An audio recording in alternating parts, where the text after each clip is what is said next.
Norfolk, Virginia, Naval Special Warfare Command, January 30th, 2026, 0847. Hours. The morning sun cut through the briefing room windows like interrogation lights, casting long shadows across polished concrete floors.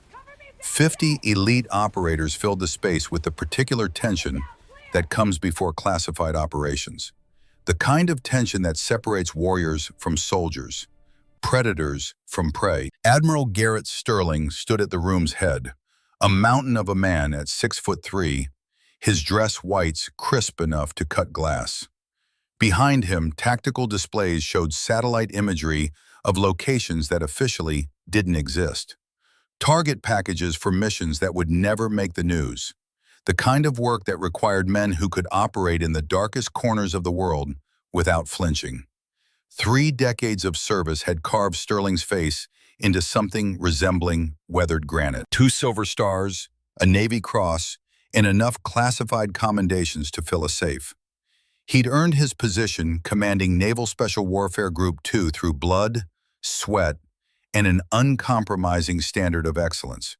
He tolerated no weakness, no hesitation, and certainly no incompetence, which made the woman currently picking up scattered documents from his briefing room floor such an immediate source of contempt. She wore a plain gray t-shirt and standard-issue cargo pants. No rank insignia, no unit patch. Her blonde hair pulled into a regulation bun that somehow looked civilian. Mid-20s, maybe pushing 30, slender build, maybe 5'7", the kind of person who belonged in an admin office 2 buildings over, not in a classified tactical briefing surrounded by men who'd survived bullet wounds in Fallujah and midnight raids through the mountains of Afghanistan. "Look at this wannabe warrior princess," Sterling's voice boomed across the space with practiced theatrical contempt. His finger extended toward the woman like an accusation, like a weapon.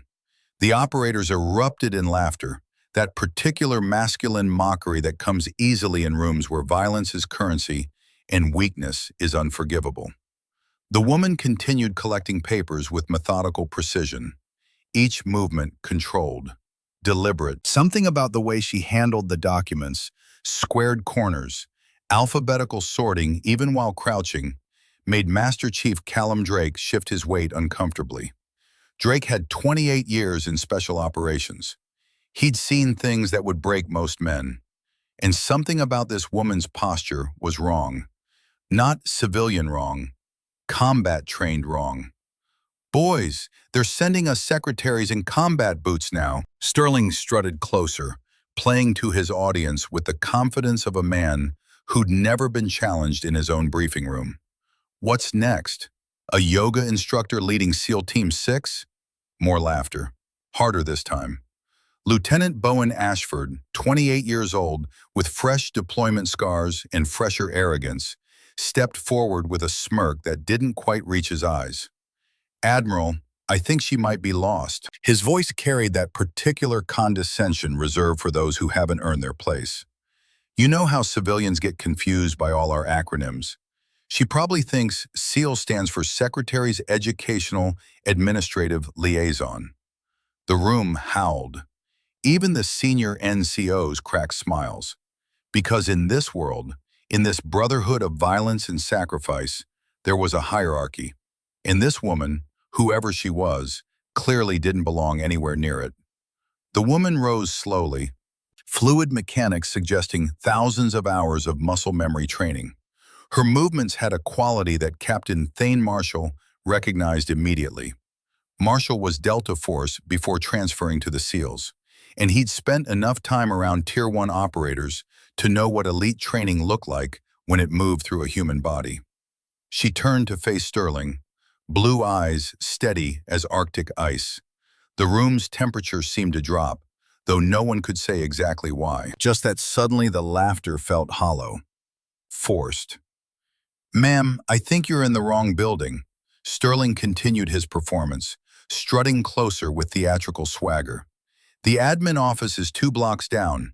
This is where real warriors plan operations that little girls like you only see in movies."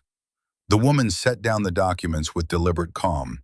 When she spoke, her voice carried a quality that made the laughter die instantly. Not loud, not aggressive, just absolutely certain. "You asked about my credentials, Admiral." A pause. The fluorescent lights hummed. Someone's coffee cup clinked against a desk.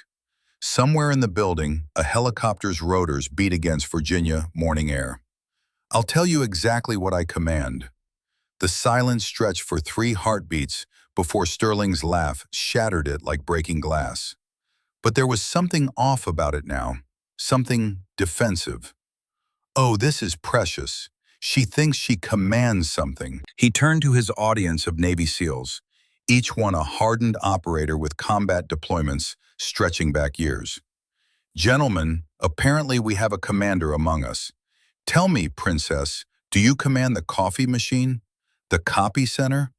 The men laughed harder now, emboldened by their admiral's performance. But Master Chief Drake wasn't laughing anymore. He was watching the woman's hands. They'd shifted position, not aggressively, not obviously, but into a configuration he'd seen in classified training footage. Close quarters combat readiness disguised as casual positioning. His eyes tracked upward, catching a glimpse of something dark below her left ear when she turned her head. A tattoo, partially hidden by her collar. The design was angular, distinctive, and if it was what Drake thought it was, every man in this room had just made a catastrophic mistake. The woman, her visitor badge read Harper Sinclair, a name that meant nothing to anyone present, maintained her position near the conference table, her finger still resting on the stack of documents she'd gathered. Papers that contained deployment schedules for Naval Special Warfare Group 2. Classified material that shouldn't have been left unsecured. But no one seemed to notice that particular breach of protocol. They were too busy enjoying the show. "Actually," Harper said, her voice cutting through the laughter with surgical precision, "I was hoping to observe your tactical briefing. I'm conducting an assessment." The word hung in the air like unexploded ordnance. Admiral Sterling's eyes narrowed. In his 30-year career, he'd risen from basic underwater demolition trainee to commanding officer of the East Coast SEAL teams. He'd survived bullet wounds, led raids that would remain classified for another 50 years, and earned enough medals to armor a vest. The idea that this slip of a woman in a gray t-shirt could assess anything about his command was beyond insulting. It was absurd. An assessment. He repeated the word slowly, savoring each syllable like expensive whiskey. "And who exactly authorized you to assess my SEALs? Did you get lost on your way to assess the base daycare center?" Commander Preston Wade stepped beside his admiral. Wade was built like a linebacker, 6'4" of compressed violence, wrapped in a uniform that barely contained his bulk. 46 years old, 2 combat tours, and a reputation for aggressive efficiency that bordered on reckless. "Sir, should I call security?"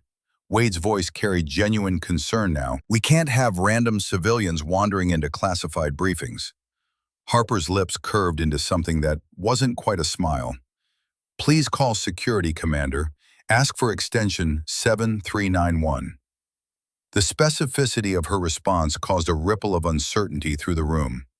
Extension 7391 wasn't listed in any directory accessible to normal personnel. It was a number known only to those with specific clearance levels, the kind that bypassed normal channels and went straight to people who made admirals nervous. "Tell them the coffee girl is causing problems in Building 7. Master Chief Drake felt ice water flood his veins. She knew the building designation, the classified extension, and something about the way she stood there, perfectly calm, perfectly certain, suggested she knew a lot more than that. Captain Marshall caught the shift too. Former Delta Force operators develop an instinct for danger, a sixth sense for when situations are about to go catastrophically wrong. His hand unconsciously moved toward where his sidearm would normally rest, finding only empty air. Administrative buildings, gun-free environment. Suddenly that felt like a very bad policy. "You know what?" Sterling's voice dropped to a dangerous whisper. The theatrical performance was over. Now there was genuine anger. I don't care what extension you know or who you think you are. This is my command, my briefing room, and my SEALs. He stepped closer, using his height advantage to loom over her. At 6'2", he towered above Harper's 5'7" frame. You have exactly 30 seconds to leave before I have you physically removed. And trust me, sweetheart, my boys won't be gentle. The threat should have made her flinch. Any reasonable person faced with 50 elite warriors and an enraged admiral would have backed down, apologized, retreated. Instead, Harper tilted her head slightly, studying Sterling like a specimen under a microscope. 30 seconds, she repeated softly, almost thoughtfully. You might want to use that time to check your secure phone, Admiral. The red one, third drawer of your desk. Combination 4721. The room went absolutely still. That phone number and combination were classified beyond secret. Only 3 people in the entire Naval Special Warfare Command knew that combination, and 2 of them were currently in the Pentagon.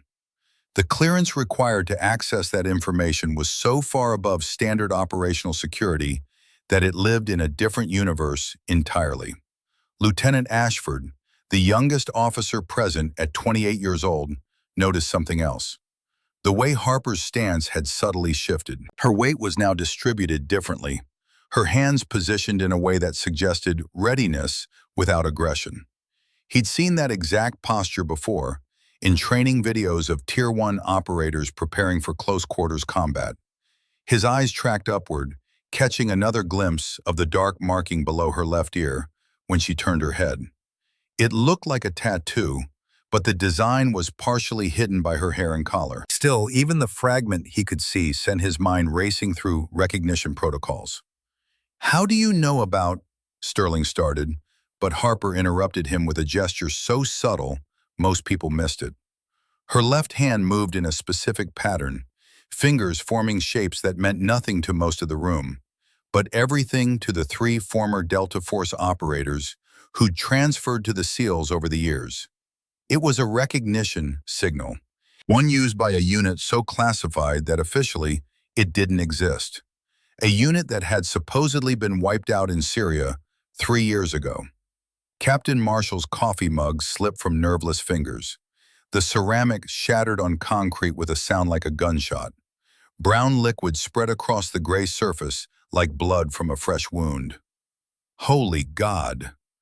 The words came out barely above a whisper, his face draining of all color. That's not possible. Every eye in the room swiveled between Marshall and Harper. The laughter was completely dead now. In its place, something that felt like the moment before an ambush. That terrible certainty that the situation has changed in ways you don't yet understand. You're supposed to be— Marshall stopped himself before finishing the sentence, but the damage was done. Supposed to be what, Captain? Sterling demanded, his theatrical confidence cracking like faulty armor. You know this woman? Marshall opened his mouth, closed it, opened it again. No words emerged. He looked like a man who'd just seen a ghost, which in a very real way, he had. Leave it, Sterling snapped, though his voice had lost some of its earlier venom. Maintenance will handle it. You need to leave. Now. But his certainty was evaporating. Marshall's reaction had unsettled him. In 5 years of serving together, Sterling had never seen the former Delta operator speechless. Marshall had once continued calling in air support with 3 bullets in his chest, directing strikes while his own blood pooled on Afghan dirt. Whatever had just shaken him was significant enough to override decades of training.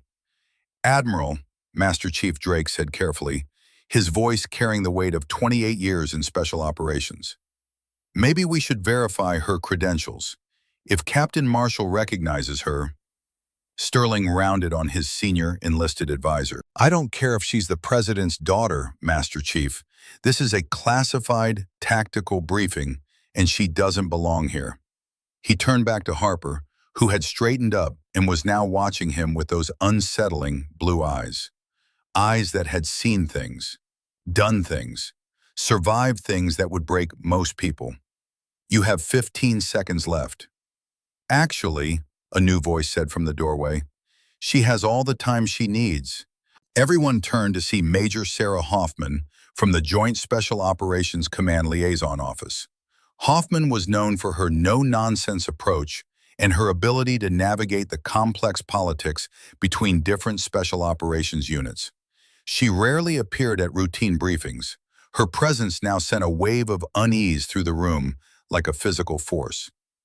Miss Sinclair, I apologize for the delay in your escort. Hoffman's voice was professional, clipped. Traffic from Norfolk was worse than expected. Harper nodded acknowledgement. No problem, Major. Admiral Sterling was just explaining his security protocols. Very thorough.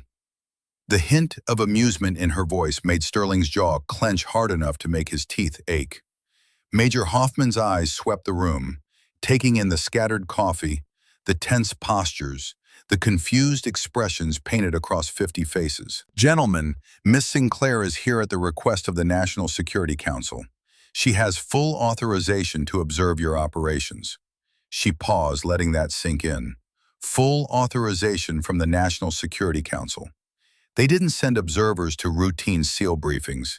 They sent observers when someone very high up the chain of command wanted answers to questions that couldn't be asked through normal channels. Lieutenant Ashford, still riding high on his earlier mockery despite the shifting atmosphere, wasn't quite smart enough to read the room. With all due respect, Major, his voice carried wounded pride disguised as professional concern, she can't just walk into our tactical briefing because some desk jockey in D.C. wants a report. We have operational security to consider. Harper turned her attention to the young lieutenant. Something in her gaze made him take an involuntary step backward. Not aggression, something worse. The kind of absolute certainty that comes from standing in places where hesitation means death. You're concerned about operational security, Lieutenant Ashford. Her voice was conversational, almost friendly. That's admirable. She tilted her head slightly. Tell me, when you were deployed to Helmand Province last year with SEAL Team 4, 3rd Platoon, how many times did your unit's position get compromised due to unsecured communications? Ashford's mouth fell open. That deployment was classified. The details known only to those with need-to-know clearance. The specific platoon designation wasn't public record. How could she possibly? Harper continued, as if he hadn't spoken, her voice maintaining that same conversational tone that somehow made the words more devastating. 3 times in 6 months, resulting in 2 wounded and 1 narrow escape from a complex ambush. Your after-action report recommended better encryption protocols, which were never implemented due to budget constraints. She turned to address the entire room now. Every face was locked on her. The mockery had transformed into something approaching fear. Gentlemen, I'm not here to interfere with your operations. I'm here because someone needs to determine why Naval Special Warfare Group 2 has the highest casualty rate of any special operations unit in the past 18 months. The temperature in the room seemed to drop 10 degrees. Everyone knew the statistics were bad. Funeral after funeral. Folded flags presented to widows. Brothers who deployed and didn't come home. But hearing it stated so bluntly felt like a slap across collective faces. These were elite warriors, the best of the best, the tip of America's spear, and they were dying at an alarming rate. Sterling's face flushed red. Our casualty rate is a function of our operational tempo and the complexity of our missions. We go where others can't or won't. Really? Harper pulled out a small tablet from the folder she'd been carrying. Her fingers moved across the screen with practiced efficiency. Because the data suggests otherwise. She looked up, blue eyes meeting Sterling's without flinching. SEAL Team 6, despite conducting twice as many high-risk operations, has half your casualty rate. Delta Force, operating in the same theaters with similar mission profiles, has lost 3 operators to your 27. The number hung in the air like smoke from a funeral pyre. 27. 27 brothers. 27 warriors who would never come home. Harper's voice remained clinical, but something moved behind her eyes. something personal. Either your SEALs are significantly less capable than other Tier 1 units, or something else is happening here. The insult to their capability was calculated, designed to provoke, and it worked. Several SEALs stepped forward, faces tight with anger. These men had proven themselves in the most dangerous places on Earth, had bled on foreign soil defending a country that would never know their names. To have their competence questioned by someone who looked like she belonged in a Pentagon cubicle was intolerable. Master Chief Drake raised a hand, stopping his men before they did something stupid that would end careers. "Ma'am, with respect, you don't know what you're talking about. Our missions are classified at levels you probably don't have clearance for." Harper's tablet beeped softly. She glanced at it, then held it up so Drake could see the screen. His weathered face went pale. The display showed his complete service record, including operations so secret they weren't supposed to exist in any database. Missions that officially never happened. Operation Crimson Tide, Yemen, 2019. Harper's voice took on a different quality now, like she was reading a eulogy. Extraction of CIA assets from compromised safe houses. 2 SEALs killed by sniper fire from positions that should have been cleared by Allied forces. She scrolled down. Operation Black Diamond, Syria, 2020. Interdiction of chemical weapons shipment. 3 SEALs killed when intelligence on enemy strength proved to be off by a factor of 3. Another scroll. Her eyes never left Drake's face. "Should I continue, Master Chief?" Drake's mouth opened, but no sound emerged. Those operations were beyond classified. They were black operations, meaning they officially never happened. The families of the men who died on those missions had been told training accidents, equipment failures, comfortable lies that let the machinery of government continue grinding forward. The fact that this woman had detailed information about them meant she was connected at levels that made even admirals nervous. Admiral Sterling's secure phone began ringing from his office, the distinctive tone cutting through the tension like a blade through silk. The red phone, the one that only rang when someone at the Joint Chiefs level or higher needed immediate contact. He glanced toward his office door, clearly torn between maintaining his authority in the briefing room and answering a call that could end his career if ignored. "Answer it," Harper said quietly. "It's General Matthews from SOCOM." She paused, letting the weight of that name settle over the room. Special Operations Command, the organization that controlled every Tier 1 unit in the American military. "He's calling to confirm my authorization." Another pause. "He's also calling to inform you that your upcoming operation in Somalia has been postponed pending review." The room erupted in shocked voices. The Somalia operation was need to know. The need to know list had exactly 7 names on it. None of them were Harper Sinclair. Commander Wade, who'd remained silent during most of the exchange, finally spoke up. His voice carried genuine alarm now, cutting through the chaos. "Ma'am, I don't know who you really are or what game you're playing, but you just revealed classified information in front of personnel without proper clearance." He gestured to several junior officers. "That's a federal crime." Harper's expression didn't change, didn't even flicker.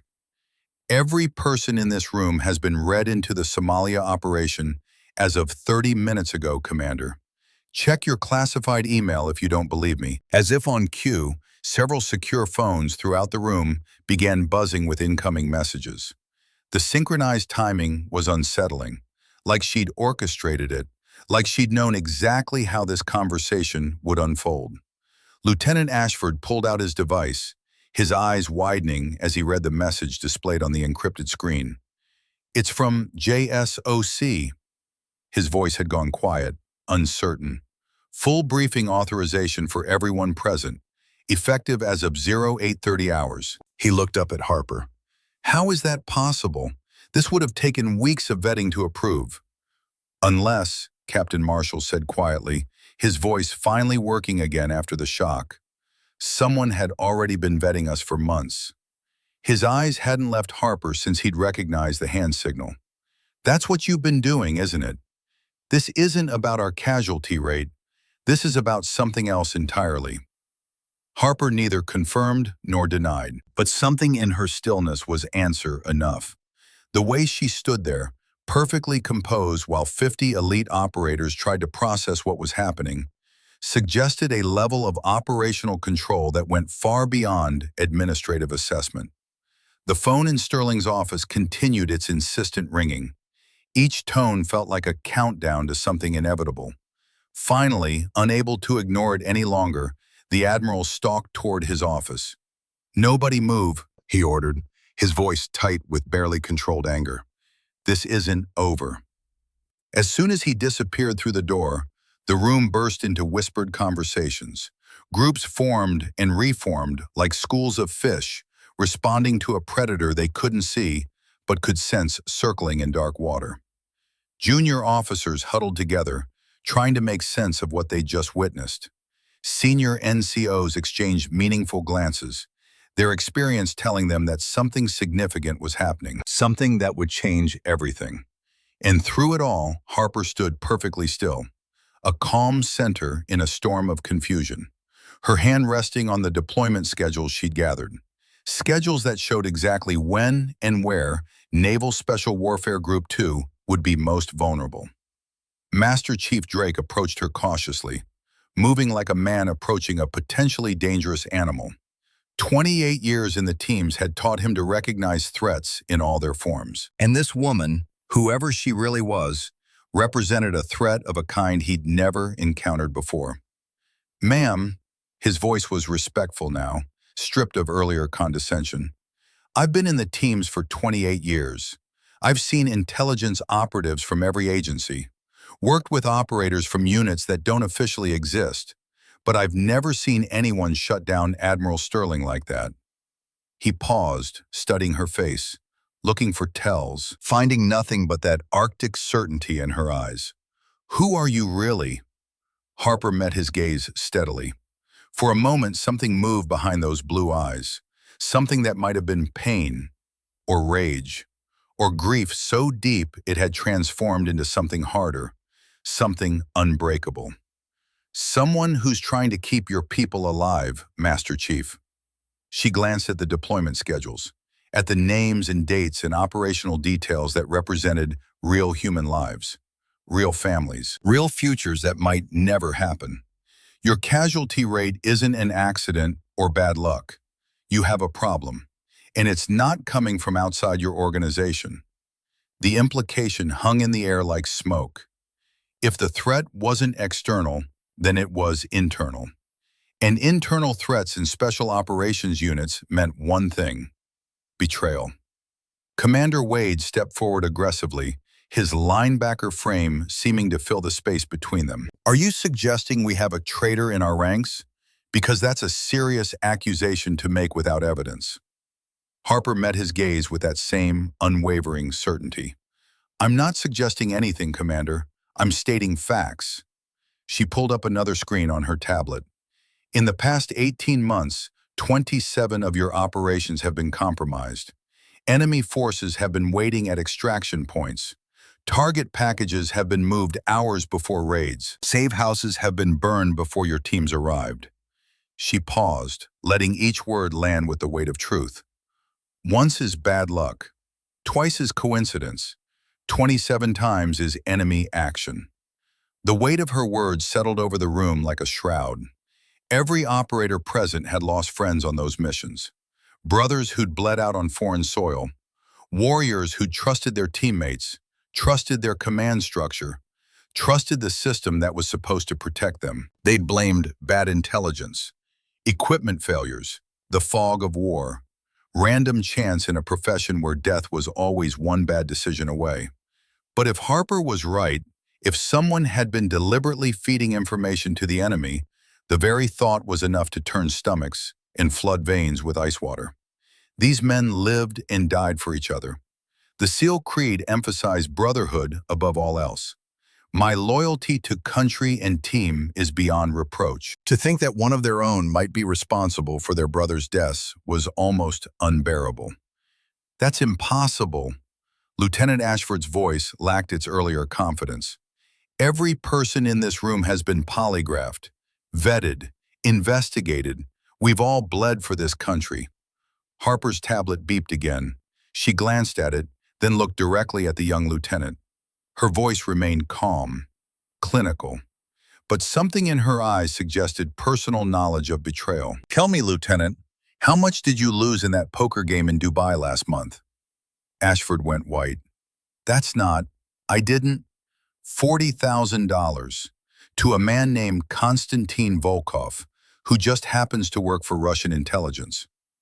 The room's collective attention shifted to Ashford like a weapon being aimed. One compromised operator could destroy an entire unit's operational security, could get people killed, had gotten people killed. It was just a game. Ashford's voice came out strangled, desperate. I paid the debt from my trust fund. I didn't know who he was. I'm not saying Lieutenant Ashford is a traitor. Harper's voice carried a hint of sympathy. But vulnerabilities like that, gambling debts, affairs, addiction issues, they create opportunities for exploitation. And someone has been very effectively exploiting your vulnerabilities. She turned to address the entire room. 50 faces locked on her, 50 sets of eyes trying to process the implications. Every one of you has something in your past or present that could be leveraged. The question is whether someone already has. Captain Marshall finally found his voice again. The word came out barely above a whisper, but it carried across the room like a shout. Ghost Wolf. Several older operators straightened at the name. It was legend in the special operations community, a deep cover operation that had supposedly identified and eliminated a network of double agents throughout SOCOM several years ago. The operative who ran it was known only by the call sign Ghost Wolf. According to the stories, Ghost Wolf had spent 3 years undercover, becoming trusted by the very people being investigated, then systematically destroying the entire network in a single coordinated strike that spanned 4 continents and 17 time zones. You're Ghost Wolf, from Operation Longsword. Harper neither confirmed nor denied Marshall's statement, but Lieutenant Ashford caught another glimpse of the marking below her ear when she turned her head. Now that he was looking for it, now that he knew what to look for, he could make out part of the design. The distinctive, angular lines of a wolf's head, tribal style, partially hidden beneath her collar, the kind of tattoo that special operators got to commemorate significant operations or unit affiliations. But this one was different somehow, older, more deliberately hidden. The door to Sterling's office burst open. The Admiral emerged looking like he'd aged 10 years in as many minutes. His face was gray, his earlier bravado completely gone. He looked at Harper with something approaching fear.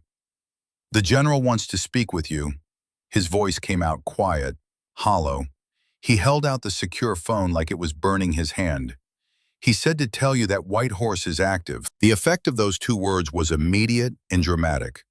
Every special operator who'd been in the community more than 10 years recognized White Horse as a code word that meant the highest level of operational security was now in effect. It was used only when national security was at immediate risk, when the machinery of government needed to move in complete darkness, when people were about to die or disappear. Harper took the phone, moving to the corner of the room for privacy. Her conversation was conducted in tones too low for anyone to overhear, but her body language suggested intensity. Several times she nodded. Once she shook her head firmly, and toward the end, her free hand made that same distinctive gesture Marshall had recognized earlier, the wolf pack signal. While she talked, Admiral Sterling seemed to deflate. He slumped against the briefing table, his hands gripping the edge so tightly his knuckles went white. Whatever General Matthews had told him had shattered his world. 30 years of service, 30 years of climbing the ladder, and in one phone call, everything had changed. Commander Wade moved to his side, speaking quietly, but Sterling just shook his head repeatedly, his eyes distant, processing something too large to fully comprehend. Major Hoffman, who'd remained silent since her initial introduction, now moved through the room with practiced efficiency. She spoke quietly to each senior officer, showing them something on her tablet that made them straighten to attention. By the time Harper finished her call, the entire dynamic of the room had shifted. Where there had been mockery and disbelief, there was now wary respect mixed with genuine fear. Harper returned the phone to Sterling. The Admiral took it with a hand that trembled slightly, the first sign of weakness any of these men had ever seen from him. "Gentlemen," Harper addressed the room with a voice that carried absolute authority despite its quiet tone. "In approximately 10 minutes, this building will be locked down. No one enters or leaves until further notice. Your personal phones will be collected and secured. You will each be interviewed individually." She paused, scanning the faces before her. 50 elite warriors now hanging on her every word. One or more people in this room have been providing information to foreign intelligence services, resulting in the deaths of 27 American operators. The accusation landed like a mortar round. SEALs prided themselves on their loyalty, their brotherhood, their willingness to die for each other. To be accused of betraying that sacred trust was the worst insult imaginable. Several men stepped forward aggressively, only to be stopped by hard looks from their NCOs. "This is insane," Commander Wade protested, though his voice lacked conviction now. The certainty had been beaten out of him. "You can't just come in here and—" Harper cut him off. Her voice remained calm, clinical, but now there was an edge to it, something personal, something that had survived torture and grief and 3 years of hunting in darkness. "Commander Wade, in 2017 you spent 3 days in Bangkok during what was supposed to be a one-day layover. Your explanation was food poisoning." She paused, letting him remember, letting him feel the walls closing in. "Would you like to tell everyone what really happened, or should I?" Wade's face flushed dark red. "That's none of your—" Harper continued relentlessly. "You met with a woman named Lily Chen, who you believe was a tourist. She was actually an agent of Chinese intelligence. The photographs she took while you were unconscious have been used to blackmail you into providing seemingly harmless information. Training schedules, personnel rotations," another pause, letting each word sink in like a blade between ribs. "Information that, when combined with other sources, has allowed enemy forces to predict our operations with 70% accuracy." The commander staggered backward as if he'd been physically struck. His mouth opened, closed, opened again. "No." The word came out as a whisper, as a prayer, as a denial of reality itself. "That's not possible. I never gave them anything operational, just admin stuff. Nothing that could—" His voice broke as the implications crashed over him like a tsunami. "Admin stuff. Harmless training schedules that revealed when teams would be deployed. Personnel rotations that showed which operators would be where. The kind of information that seemed innocuous in isolation, but deadly when combined with other intelligence. The kind of intelligence that got people killed." The room had gone silent. 50 warriors watching one of their own realized he'd been betraying his brothers for years, that his harmless cooperation had contributed to 27 deaths, 27 families destroyed, 27 futures erased. "You're not the only one, Commander." Harper's voice carried a trace of sympathy. "At least 4 others in this room have been similarly compromised, some knowingly, some unknowingly, some for money, some for love, some for secrets they thought would die with them." She turned to address everyone, her blue eyes sweeping across faces that had transformed from mockery to horror to grief. "The question now is whether you will continue to protect your individual secrets at the cost of your brothers' lives, or whether you'll come forward and help us stop this." Before anyone could respond, Harper did something that changed everything. In one fluid motion, She pulled off her gray t-shirt, revealing a black sports bra underneath. But it wasn't the sudden undressing that made every man in the room gasp. It was what covered her torso. Scars, dozens of them, bullet wounds, knife marks, burns from things that shouldn't touch human skin. Each one a testament to violence survived, to pain endured, to a body that had been broken and rebuilt and broken again. But more than that, tattooed across her back in stark black ink was an image that several of the older operators recognized immediately. The full emblem of Task Force 88, better known as Wolfpack, a unit so classified that its existence had been denied even to congressional oversight committees. The unit that had supposedly been wiped out in Syria 3 years ago in an operation that went catastrophically wrong. The unit whose members were all officially dead. My name isn't Harper Sinclair. Her voice cut through the shocked silence like a combat knife through flesh. It's Avery Winter, Captain Avery Winter, formerly commanding officer of Wolfpack Team 7. She turned to face them fully, and now there was something dangerous in her eyes. Something that had survived 6 months of torture and 3 years of hunting in darkness. Something unbreakable.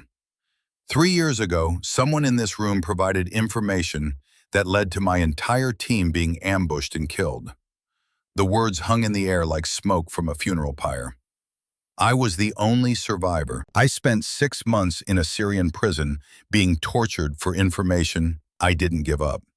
And when I finally escaped and made it home, I found out that the ambush wasn't random. Her hands clenched into fists. Someone had sold us out. Captain Marshall made a sound that was half gasp, half sob. Avery, we were told you were dead. They had DNA evidence, dental records. She looked at him with something approaching gentleness. They had what they were supposed to have, Thane. The DNA was from a Syrian woman who died in the bombing. The dental records were fabricated. A pause, letting them process.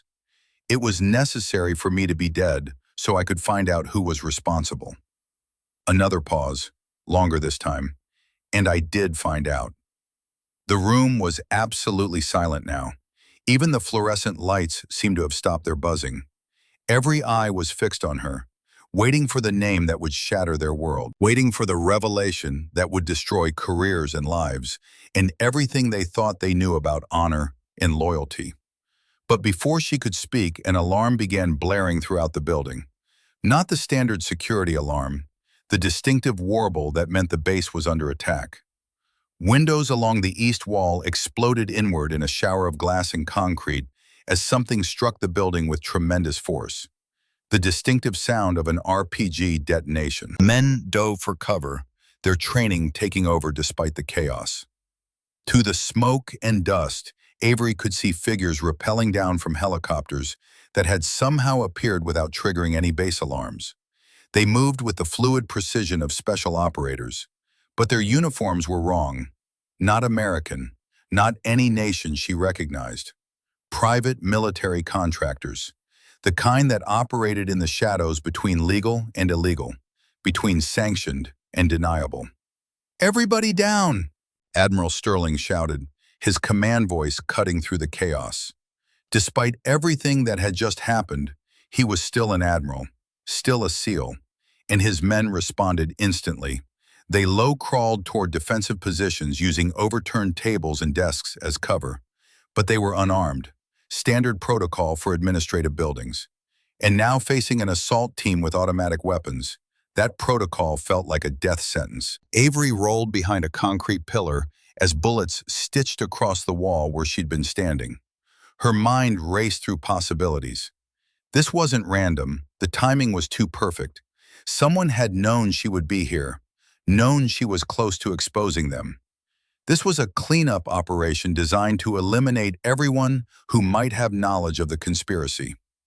Master Chief Drake appeared beside her, blood streaming from a gash on his forehead, where flying debris had caught him. "Ma'am, we need to get to the armory. It's 2 floors down, but..." His words were cut off as another explosion rocked the building. Structural supports groaned. Ceiling tiles crashed down like deadly rain. The contractors were systematic, professional, eliminating escape routes while maintaining controlled fire discipline. Avery grabbed the encrypted phone from where Sterling had dropped it. Her fingers moved with practiced speed, entering a code that would alert every Special Operations Unit within 500 meters that Naval Special Warfare Command was under attack. "They'll be jamming standard communications," she told Drake, her voice calm despite the chaos erupting around them. "But this uses a quantum entanglement protocol. It can't be jammed." She spoke rapidly into the phone, providing coordinates and threat assessment. The response was immediate. Quick reaction forces from 3 bases were already spinning up, but they were at least 20 minutes out. 20 minutes might as well be 20 years in a firefight. Lieutenant Ashford appeared, dragging a wounded officer. The man had taken shrapnel to his leg, blood soaking through his uniform pants.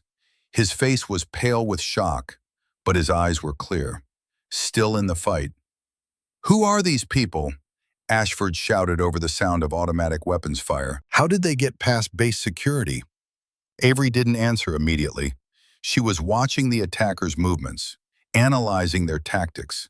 They were good, very good, but there was something familiar about their pattern of advance, the way they covered angles, the hand signals they used, even the way they held their weapons.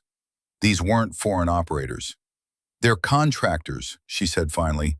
"Private military. Someone hired them to clean up loose ends." She turned to Drake. "Master Chief, I need you to get everyone to the basement level. There's a sealed conference room there, hardened against attack. It was designed as a continuity of operations center." Drake nodded, already moving to organize the evacuation. Despite the chaos, the SEALs were responding with trained precision, helping wounded, providing covering positions, maintaining discipline even without weapons. This was what separated elite operators from regular soldiers, the ability to function when everything went to hell. Admiral Sterling appeared, his uniform torn and bloodied, but his eyes clear. Whatever shock he'd experienced from the earlier revelations had been burned away by immediate danger. "Winter," he said, using her real name for the first time. "If you're right about the mole, they're probably with the attackers, or trying to escape in the confusion." She nodded. "Which is why I need to stay here. If I can identify—" Her words were cut off as the main door exploded inward. Through the smoke came a figure Avery recognized immediately. Tall, powerfully built, moving with the lethal grace of a Tier 1 asset, carrying an HK-416 rifle with practiced ease. Declan Pierce, former Delta Force, former Wolfpack, the man she'd once loved, the man she'd thought died in Syria alongside the rest of her team. He was very much alive, wearing tactical gear, leading 6 more operators who moved with the same deadly precision. Time seemed to slow. Avery's hand moved toward where a weapon should be, but she was unarmed, too far away, too exposed, and Declan's rifle was already tracking toward her. "Hello, Avery." His voice carried easily across the destroyed briefing room. That same voice that had whispered promises in darkness, that had called out targets during missions, that had told her he loved her hours before the Syria ambush. "I heard you were looking for me." The betrayal hit her like a physical blow. Not surprise. She'd known for 3 years that someone from Wolfpack had sold them out, had narrowed the possibilities down through painstaking investigation. But knowing intellectually and seeing the proof standing 20 meters away were different things entirely. Declan. His name came out as barely a whisper, but he heard it. He always could hear her, even across a battlefield. His expression was difficult to read behind tactical gear, but she thought she saw a ghost of regret, or pain, or the shadow of what they'd once been to each other. "Why?" The word came out raw, stripped of everything except the need to understand, to make sense of how the man who'd held her after brutal missions, who'd promised they'd get through everything together, had become the one who sent their entire team to die. Declan shrugged. The gesture was incongruous with the weapon in his hands. With the bodies scattered around them, with the magnitude of his betrayal. They paid better, $50 million to provide targeting information on high-value operations. He paused. Do you know what 50 million buys, Avery? Freedom. A new life. Everything we talked about having after we got out. His voice took on a harder edge. I offered to cut you in before Syria, but you were always too righteous, too devoted to the cause. So I had to arrange that ambush. The rage that filled Avery was ice cold, the kind that sharpened focus rather than clouding it. 27 operators were dead because of the man standing before her. Brothers and sisters who'd trusted him, who'd bled beside him, who'd believed in the same oath he'd sworn and then betrayed for money. 27 operators are dead because of you. Her voice was steady now, cold as Arctic water. Our brothers, our family. Declan's expression hardened. They were soldiers. Soldiers die. It's what we signed up for. He raised his rifle. Just like you're about to. But Avery was already moving. 3 years of hunting, 3 years of preparing for this moment, 3 years of understanding that it would come down to this. Her and Declan. All the training, all the history, all the betrayal distilled into a single moment of violence. As Declan's finger tightened on the trigger, she dove left, grabbing a steel paperweight from the destroyed conference table and hurling it with devastating accuracy. The impact struck Declan's rifle just as he fired. His burst went wide, bullets stitching across the ceiling instead of through her chest. The room erupted into chaos again, but now the SEALs had a focus for their rage. The betrayal of one of their own, even if he was Delta Force, was unforgivable. They attacked with improvised weapons, chairs, broken glass, anything that could cause damage. The contractors, surprised by the ferocity of the resistance, fell back toward the doors. They'd expected to massacre unarmed personnel, not to face warriors who'd rather die fighting than submit to execution. Commander Wade, despite his earlier humiliation, fought with desperate courage. He tackled one of the contractors, using his superior weight to drive the man into the ground. They rolled across broken glass, each trying to gain control of the rifle between them. Lieutenant Ashford grabbed a fire extinguisher, using it first to blind another attacker with foam, then as a club when the man stumbled. The contractor went down hard, his helmet cracking against the floor with a sound like breaking bone. But they were still outgunned, still facing trained killers with automatic weapons. The outcome was inevitable unless something changed. Avery sprinted toward Sterling's office. She'd noticed something earlier. Admirals might not carry weapons in administrative buildings, but they often kept mementos of their service. And Sterling, she'd noticed during her earlier reconnaissance, had a particular memento mounted on his wall. A presentation-grade Mark 23 SOCOM pistol, supposedly decommissioned, but she'd bet her life it wasn't. She burst through the office door, immediately rolling left as bullets followed her through. The pistol was in a display case, the glass already cracked from the explosions. She drove her elbow through it, ignoring the pain as shards tore through her shirt and into her skin. The pistol was loaded. Of course it was. Sterling was too much of a SEAL to keep an unloaded weapon anywhere. She spun back toward the door, putting 2 rounds into the contractor who'd followed her. Center mass. He dropped, his rifle clattering across the floor. She scooped it up with her free hand. Now armed with both pistol and rifle, the weight felt familiar, comforting even. This was what she knew, what she'd trained for all her life. Back in the main briefing room, the tide was starting to turn. The SEALs had managed to take down 2 more contractors and arm themselves with captured weapons. But Declan was still standing, still dangerous. And now he was looking directly at her with an expression that mixed regret with lethal intent. "You always were too good," he said, his voice carrying that same conversational tone that used to make her smile. Now it just made her want to put a bullet through his skull. "That's why you had to die in Syria. You would have figured it out eventually." "I figured it out anyway." Avery kept her rifle trained on him. Around them, the firefight continued. but it was like they were in a bubble, separate from the chaos. Just her and Declan, and 3 years of hunting compressed into this single moment. The money transfers, the communication patterns, the way the ambushes were set up, it all pointed back to someone with inside knowledge of Wolfpack protocols. Declan smiled. For a moment, she saw the man she'd fallen in love with. Charming, confident, deadly in ways that once seemed attractive, but now just felt like a warning sign she'd missed. You know, the funny thing is, I actually did love you. That part wasn't a lie. He paused. It just wasn't enough. He made a subtle gesture with his left hand. Avery realized too late what was happening. One of his contractors who'd been playing dead rolled over and fired. The bullet grazed Avery's arm, tearing fabric but missing flesh. Pain flared hot across her bicep.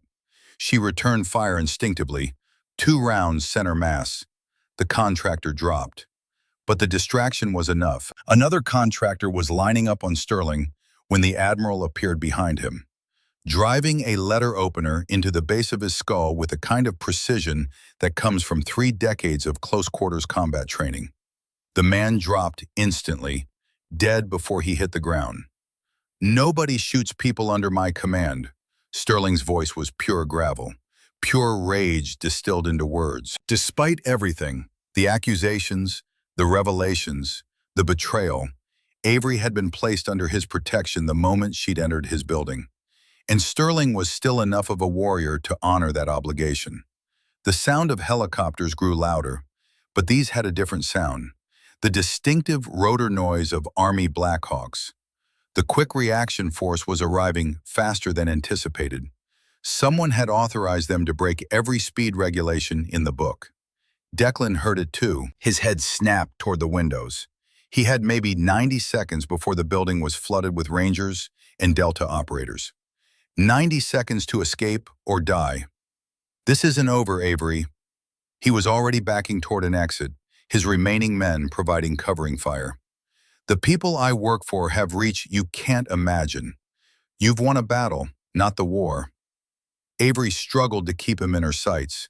Blood ran down her arm, but her grip was steady, the rifle aimed at Declan's center mass. She could take the shot, end this now, put a bullet through the heart of the man who'd betrayed everything they'd sworn to protect.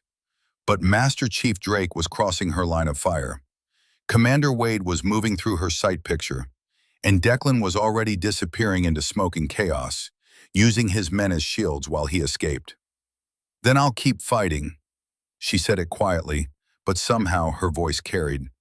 "That's what wolves do. We hunt until the prey is down." Declan paused at the doorway. For just a moment, his mask slipped. She saw regret there, maybe even pain. The ghost of who he'd been before $50 million had transformed him into something monstrous.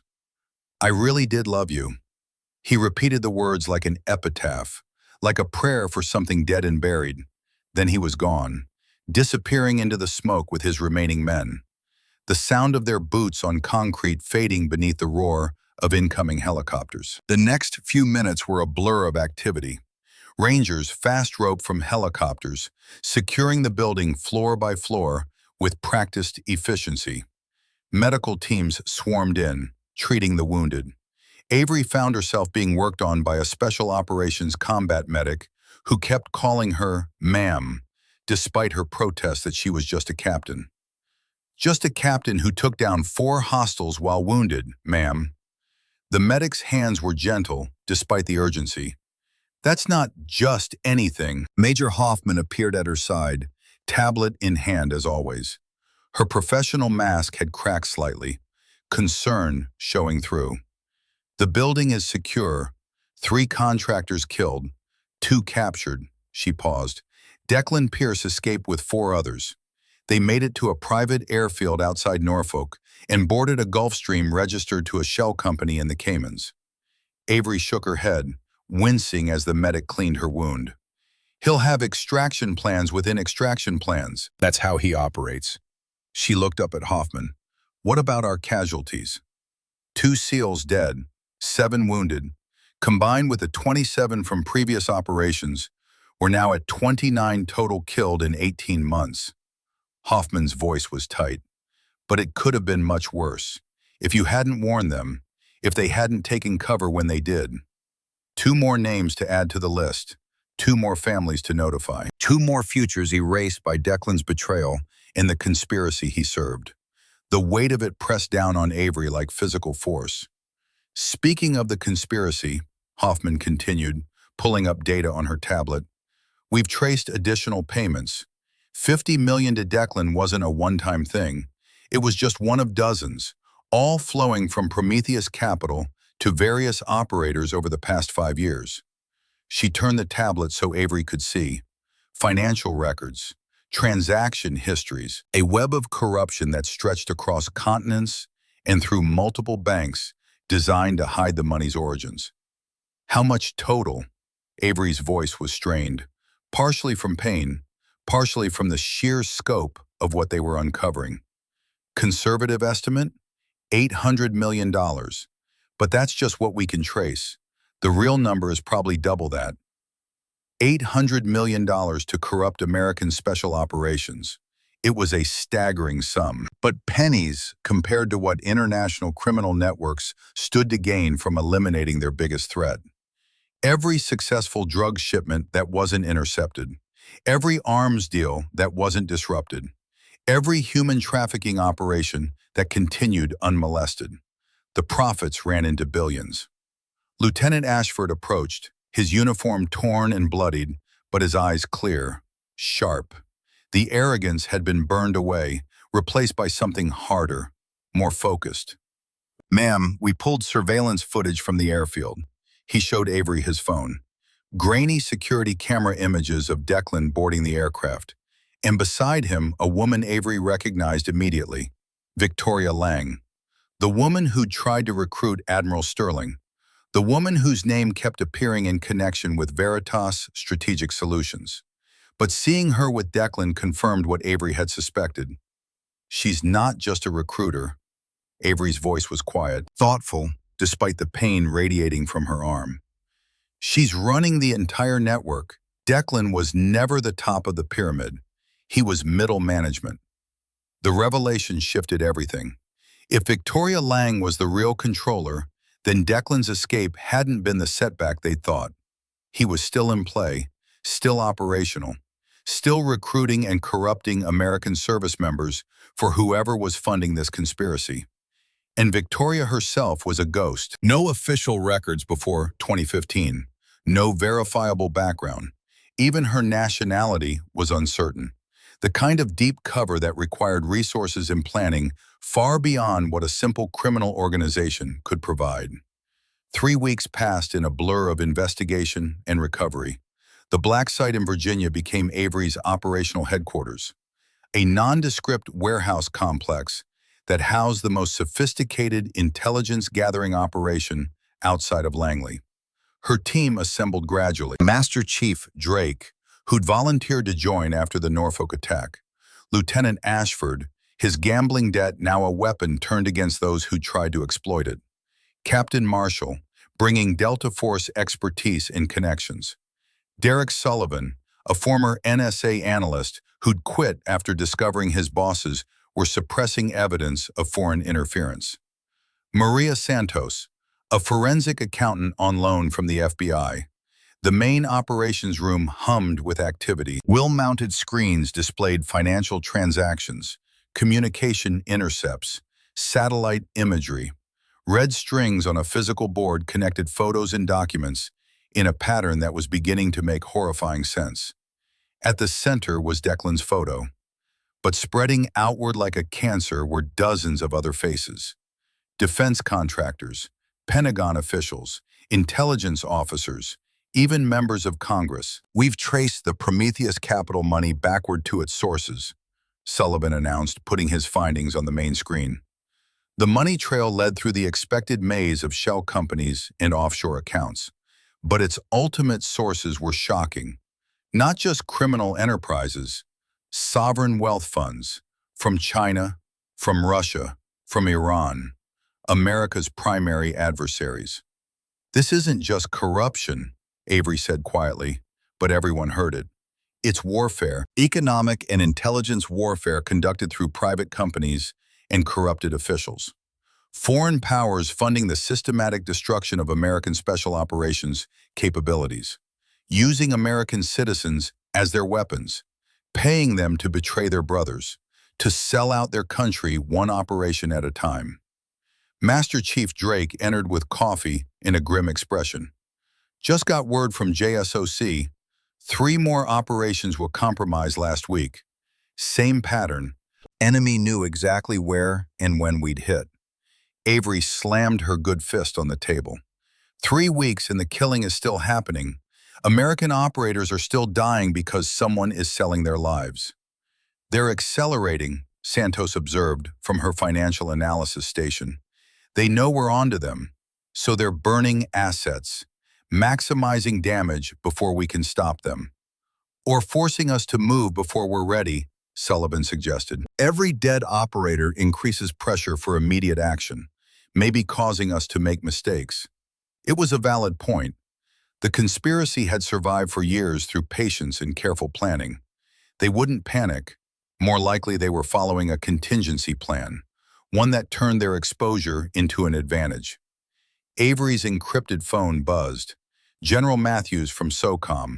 His voice was tight when she answered. Winter, we have a situation. The Secretary of Defense just ordered your investigation terminated. Says it's disrupting ongoing operations and damaging morale. Avery's jaw clenched.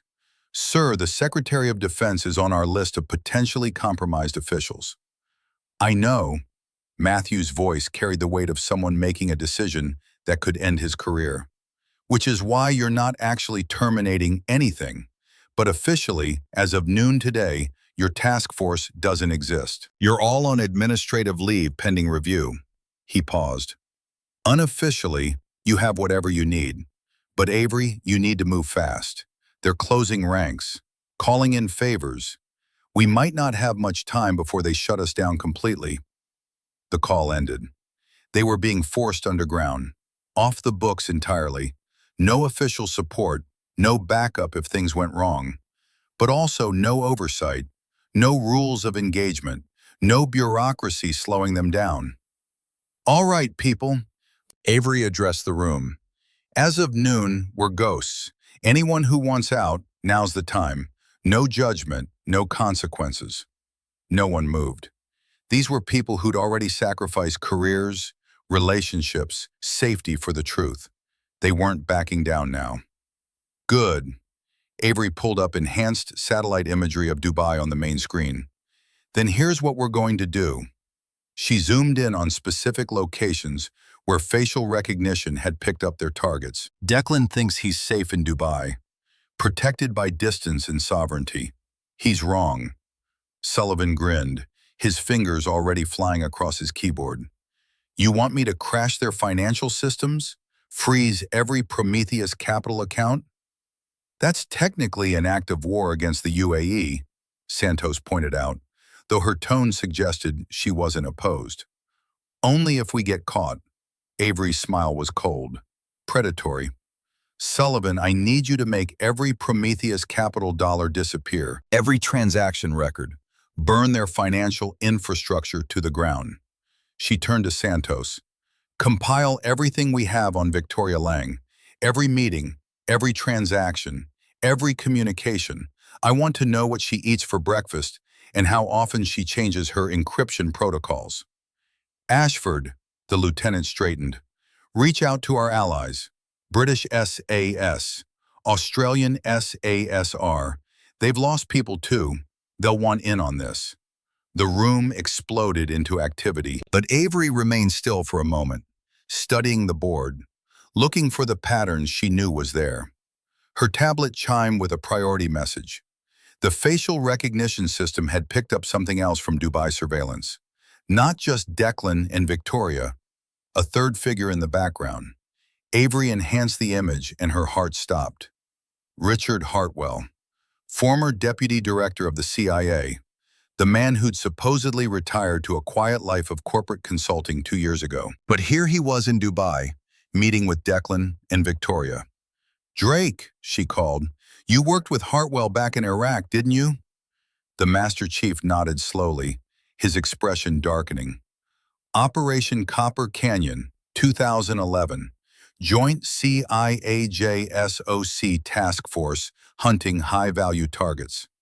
He paused, remembering. Hartwell ran the intelligence side. Good operator, or so I thought. But there was always something off about him. Too interested in the money we were seizing, not interested enough in the actual terrorists.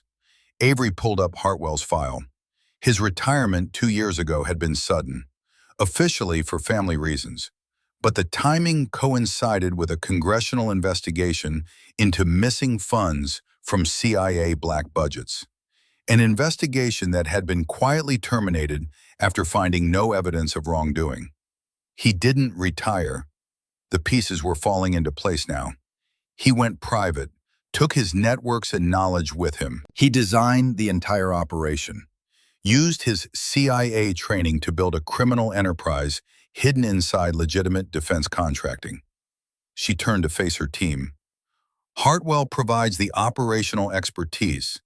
Victoria handles recruitment and network management. Declan and others like him are field operators who actually betray their units. And behind it all, Prometheus Capital provides funding, laundering money from criminal enterprises through defense contracts and private military companies. The scope of it was staggering. Not just corruption, not just betrayal, but a systematic attempt to undermine American special operations capabilities while profiting from the chaos. Admiral Sterling's secure phone, now in Avery's possession, rang. She answered. Sterling's voice came through, tense. Captain Winter, I just received a visit from Victoria Lang. She didn't know I was working with you. She made me an offer.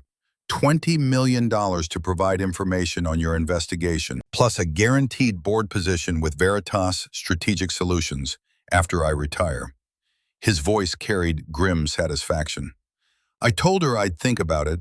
She wants to meet tomorrow at 1400 hours for my initial report. She wants team members, location, evidence. He paused. Avery, she also said something interesting. Said that after tomorrow, you wouldn't be a problem anymore. Of course, the conspiracy couldn't allow her investigation to continue. They tried to eliminate her in Norfolk. Failed. Now they were planning something else within 24 hours.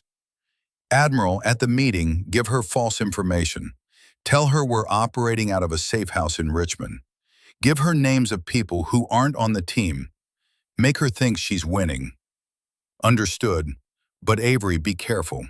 Victoria isn't just some contractor. The way she moved, the way she observed everything. She's trained. Probably intelligence service. Maybe even one of us gone rogue. After ending the call, Avery assembled her core team.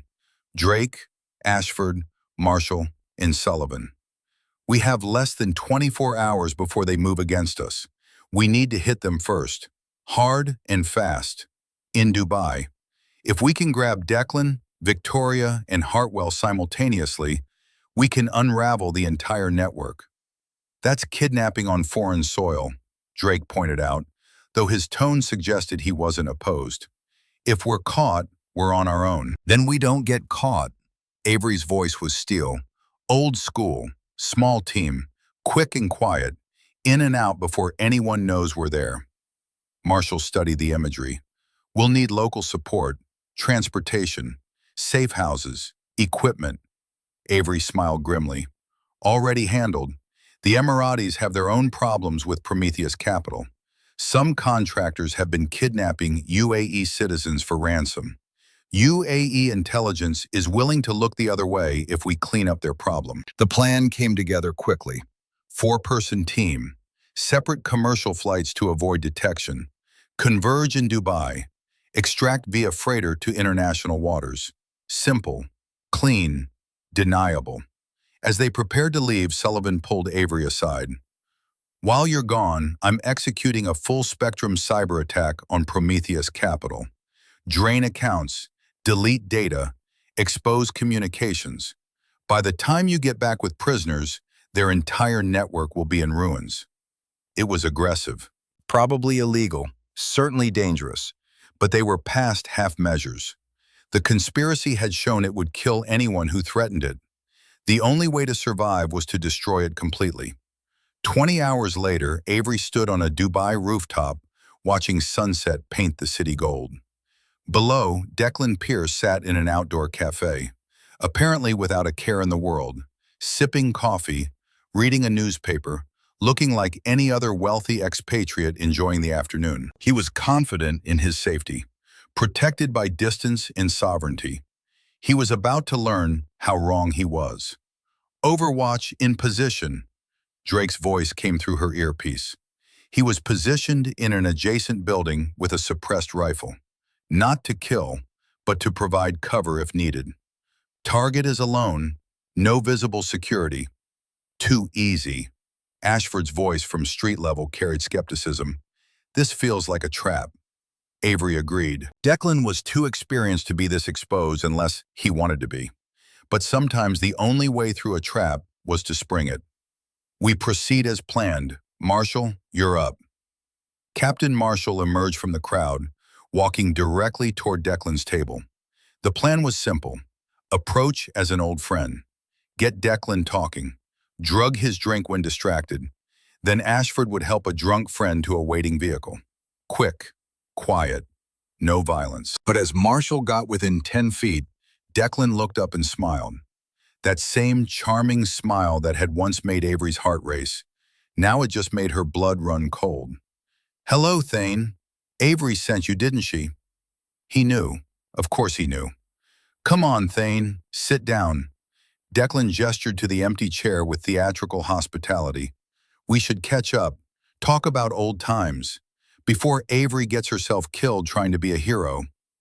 The attack came from 3 directions simultaneously. Article contractors emerged from concealed positions around the cafe, weapons trained on Marshall. More appeared behind Ashford, surrounding him. And on the rooftop, Avery heard the distinctive sound of a helicopter approaching fast. "It's an ambush." Drake's voice was tight. "I count at least 20 hostiles, multiple fire teams. We need to abort." But Avery had noticed something the contractors hadn't. They were all focused on Marshall and Ashford at ground level. None were looking up. They'd expected her coordinating from street level. They didn't know she'd positioned herself for Overwatch. "Negative. We adapt." Her voice was calm despite adrenaline. "Drake, on my signal, take the 2 closest to Marshall. I'll handle the roof." The helicopter was coming in fast. Rope deployment position. More contractors ready to fast rope onto her location.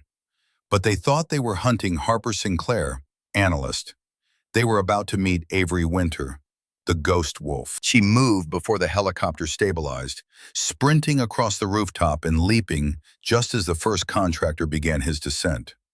Her hands caught the rope above his, her weight and momentum driving them both sideways. The contractor, surprised, lost his grip and fell 20 feet to the rooftop. He hit hard, stayed down. Avery slid down the rope into the helicopter itself, landing among 4 very surprised contractors. The confined space worked to her advantage. They couldn't bring rifles to bear without hitting each other. She drove her elbow into the nearest man's throat, grabbed his sidearm as he fell choking, put 2 rounds into the contractor behind him. The pilot, trying to help, banked hard left. The maneuver threw the remaining contractors off balance, but Avery had expected it.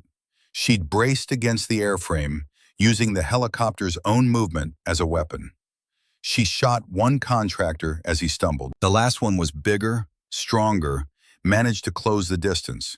They grappled in the cramped cabin, the helicopter banking wildly.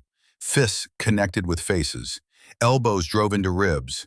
Training versus training in a space barely large enough for 2 people to stand. The fight ended when Avery drove the contractor's own knife between his ribs. He looked surprised, then angry, then nothing at all. She pushed his body toward the open door and pressed her captured pistol against the pilot's helmet. "Land this bird, now."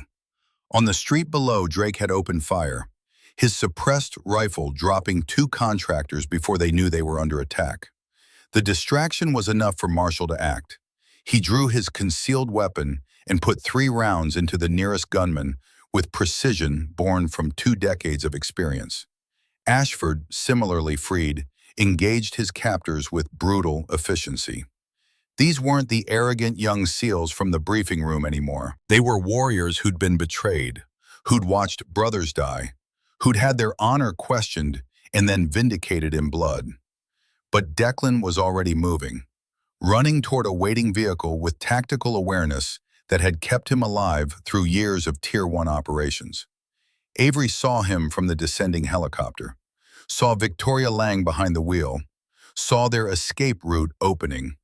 She made a decision that violated every tactical doctrine. As the helicopter descended through 20 feet, 15, 10, she jumped, launched herself from the cabin toward the moving vehicle below. The impact drove the breath from her lungs.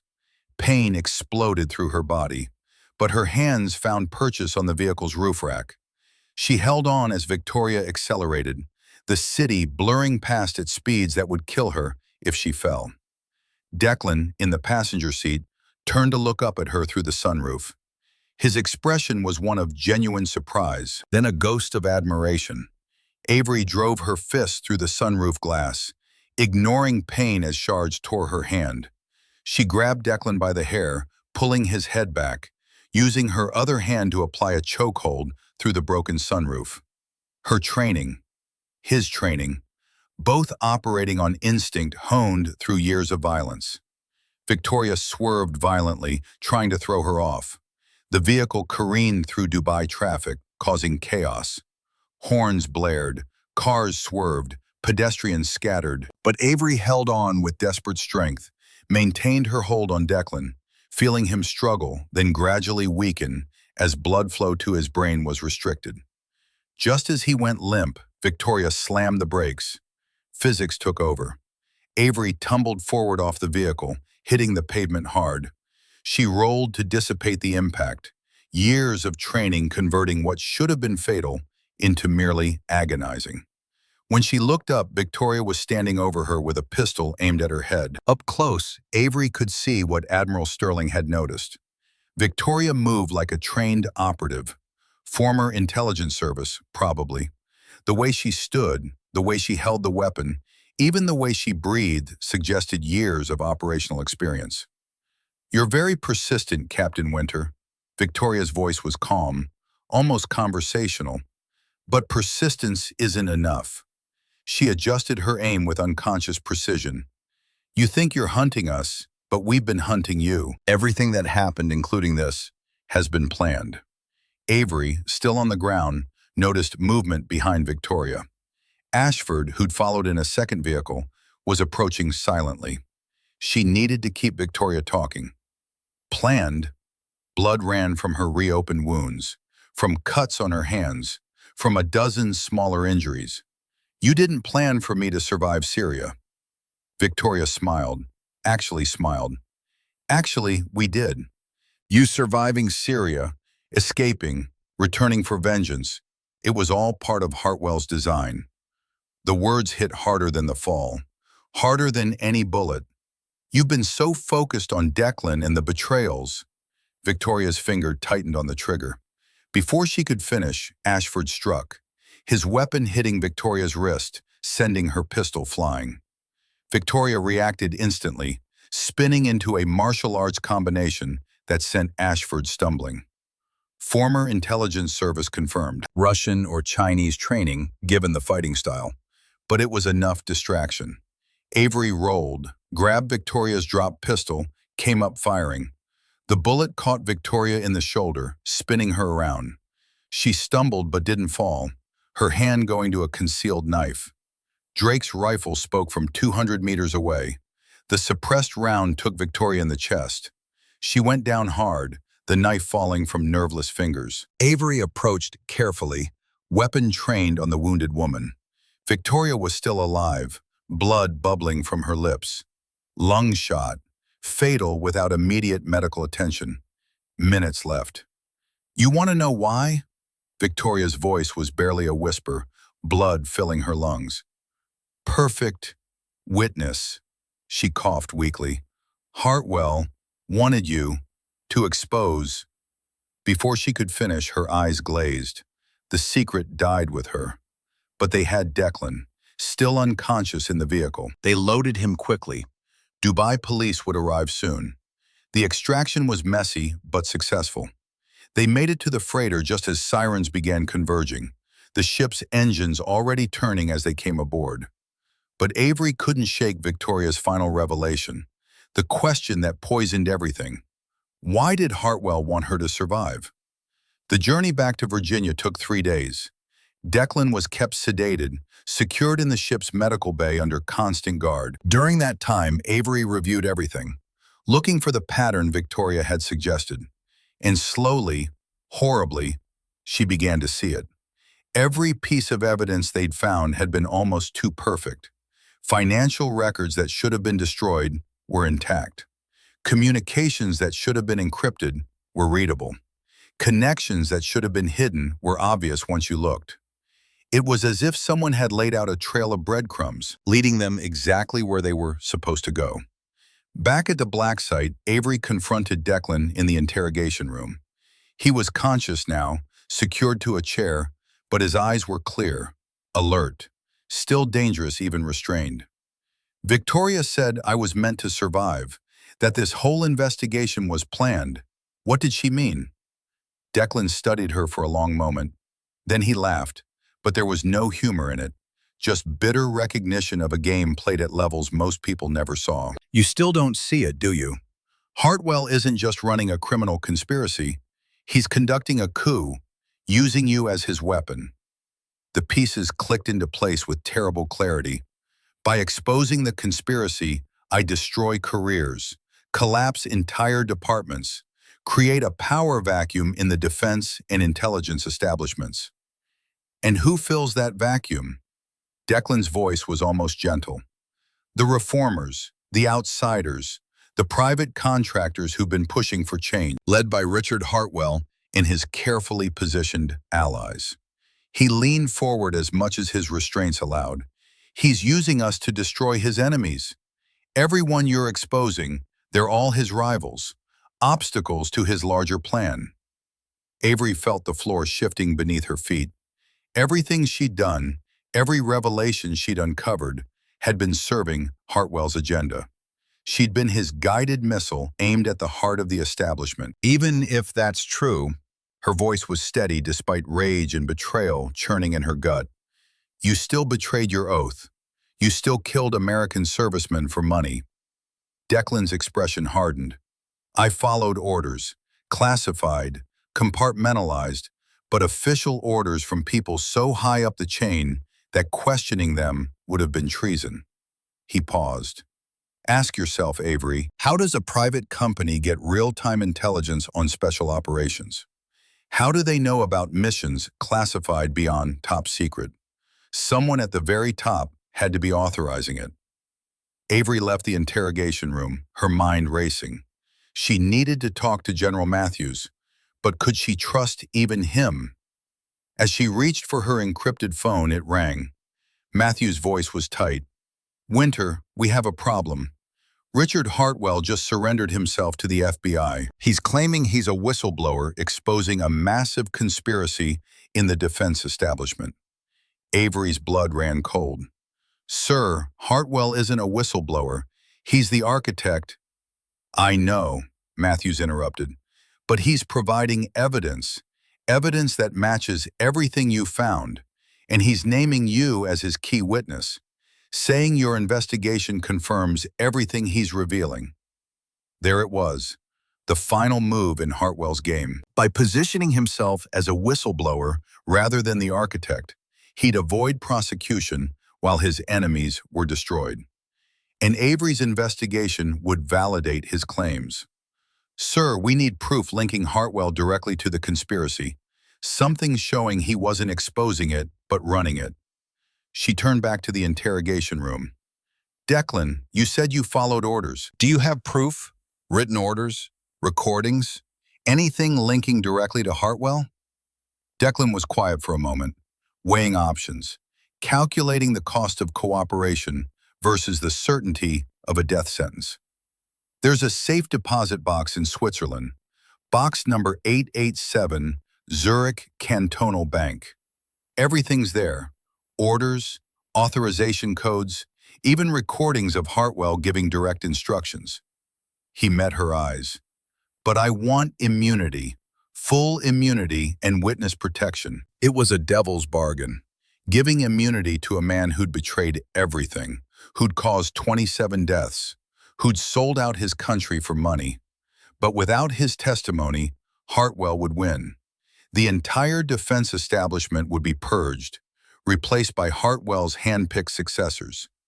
Avery made the call to Matthews. The negotiations took hours. Finally, a deal was struck. Declan would testify, provide evidence, help unravel the network. In exchange, he'd avoid the death penalty, serving life in minimum security with possibility of parole after 25 years. It wasn't justice, but it was the best they could do. The Swiss evidence was retrieved within 48 hours. A team of operatives who officially didn't exist, conducting an operation that officially didn't happen.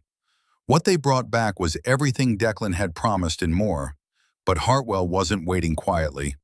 The attack came at dawn. 3 SUVs rammed through the black site's perimeter fence.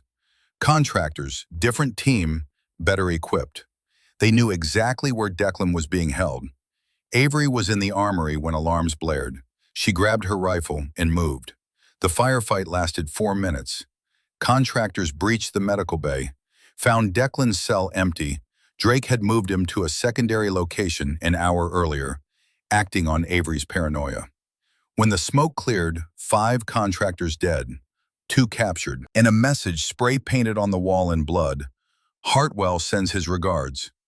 He tried to silence Declan before the testimony, Drake said, surveying the damage. Avery stared at the message. He just confirmed everything we suspected and gave us proof he's still operational. Within 24 hours, federal marshals surrounded Hartwell's estate.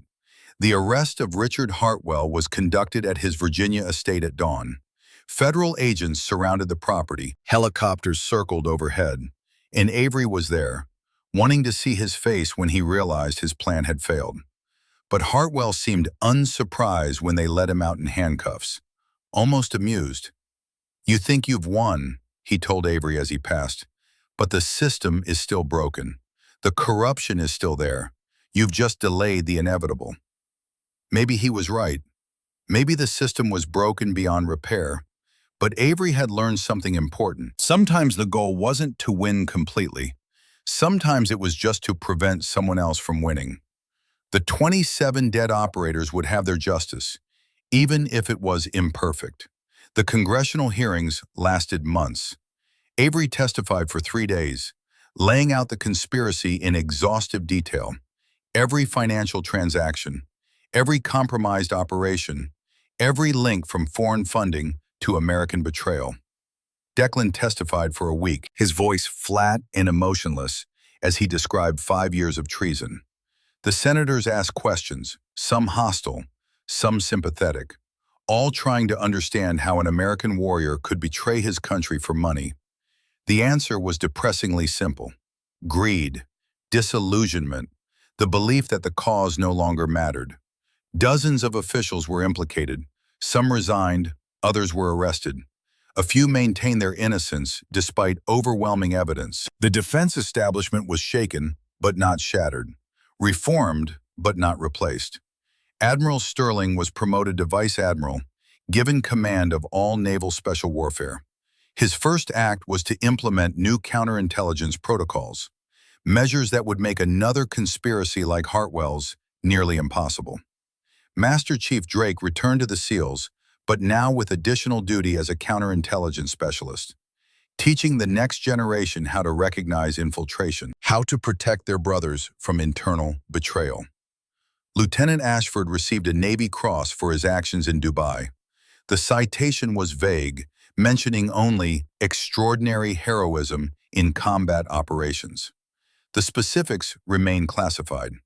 Captain Marshall retired from active duty, taking a position training the next generation of Delta Force operators, teaching them not just tactics, but the importance of integrity. Commander Wade received a suspended sentence for his cooperation. He'd been compromised through blackmail rather than greed, but he could never serve again. And Avery Winter disappeared again. Officially, she died in Dubai during an unsanctioned operation. Harper Sinclair was listed as missing, presumed dead.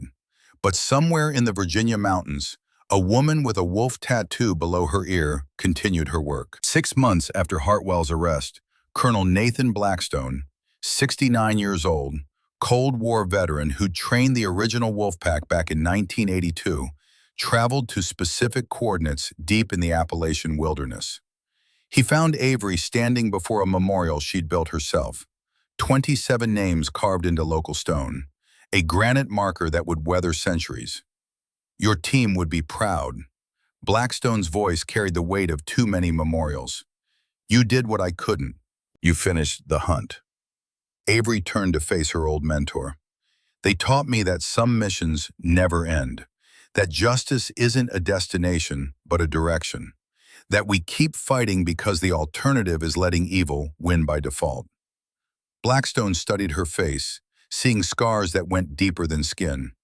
You finally cried, didn't you, after it was all over? She nodded. It had happened at this memorial, alone, 3 months after the hearings. The grief she'd been carrying for 3 years, finally finding release. Tears for her team, for the 27 who died after them, for Declan and what he'd become.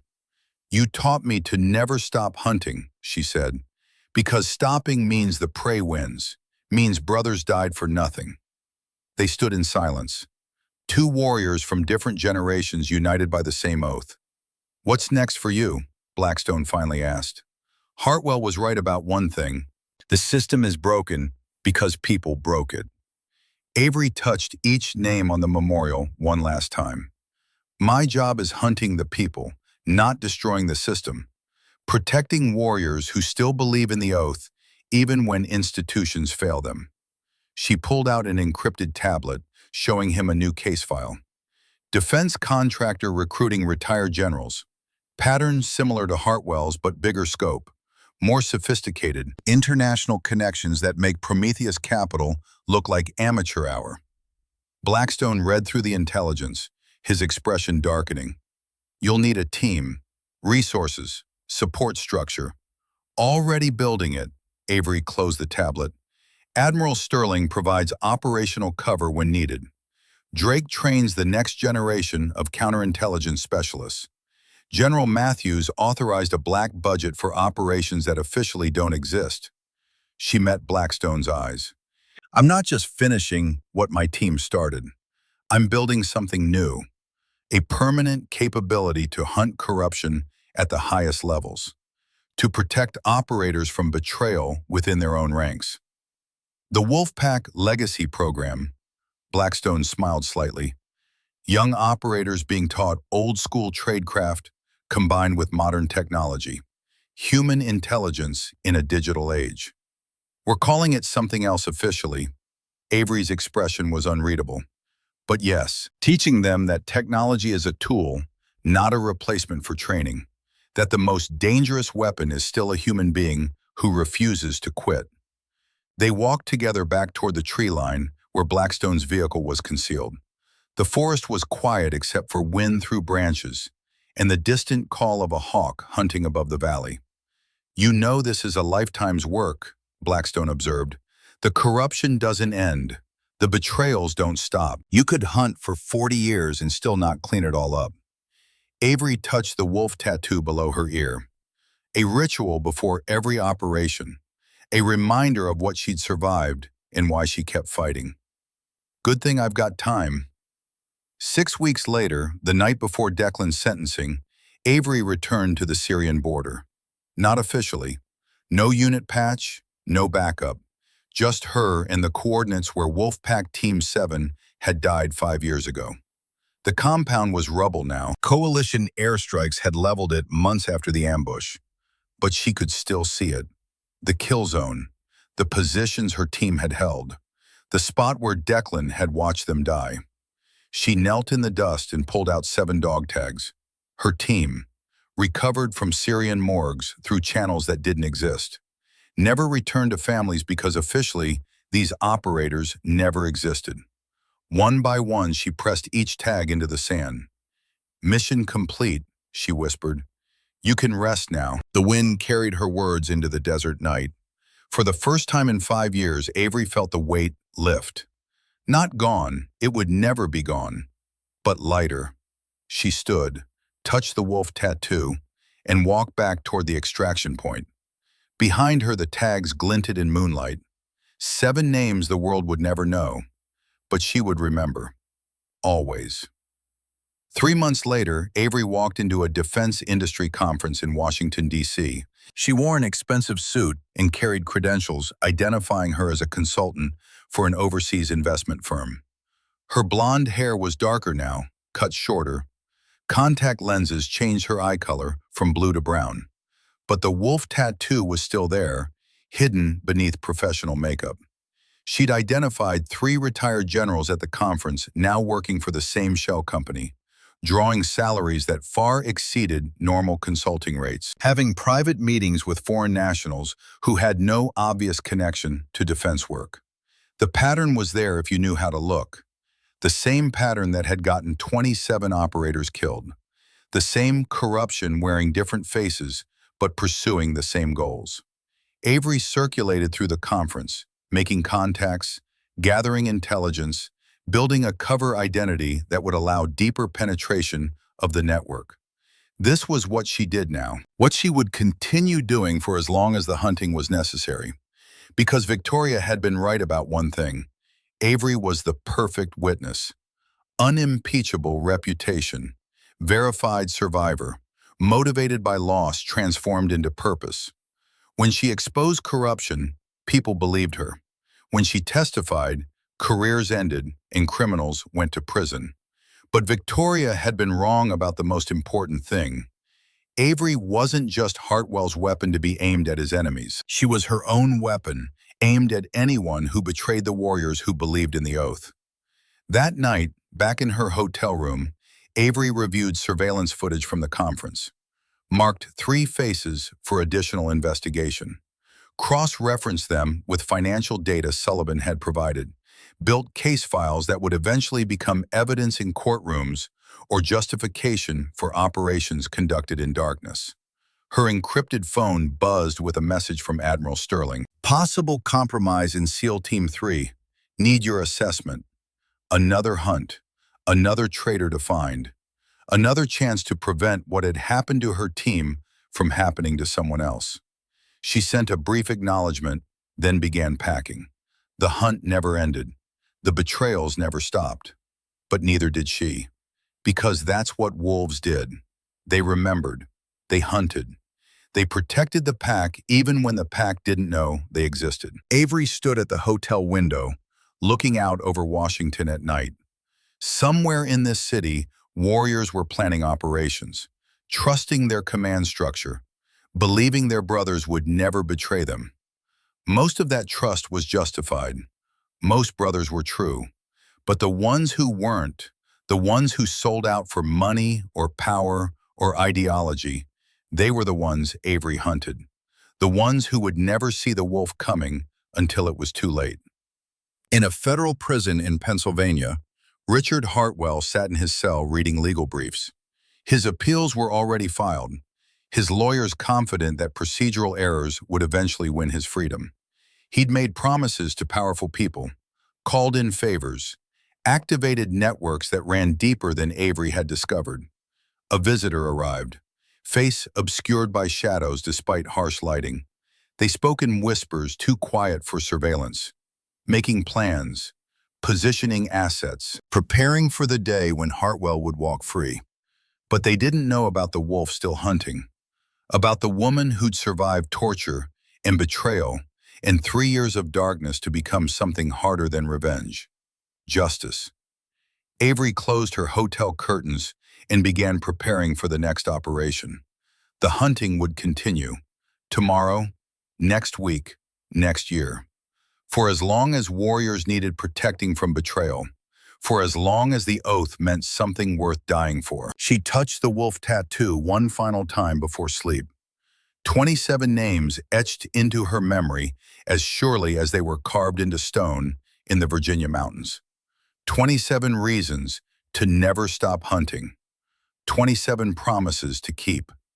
The ghost wolf had returned, and she would never stop hunting until every traitor faced justice, until every warrior who died believing in the mission was avenged, until the pack was safe from betrayal. Silent wolves catch the loudest prey, and Avery Winter had become the most silent wolf of all. The war would continue, in shadows and boardrooms, in foreign capitals and American cities, wherever corruption tried to take root among those sworn to defend the nation. But now there was a guardian, a hunter who understood that some battles couldn't be won with conventional weapons or official channels. Someone who'd learned that the most dangerous enemies weren't always across enemy lines. Sometimes they sat in offices, wore expensive suits, smiled while they sold out their brothers for profit, and someone needed to hunt them. Avery Winter would be that someone, for as long as it took, for as long as she drew breath. Because that's what the ghost wolf did. Hunt, remember, protect, always.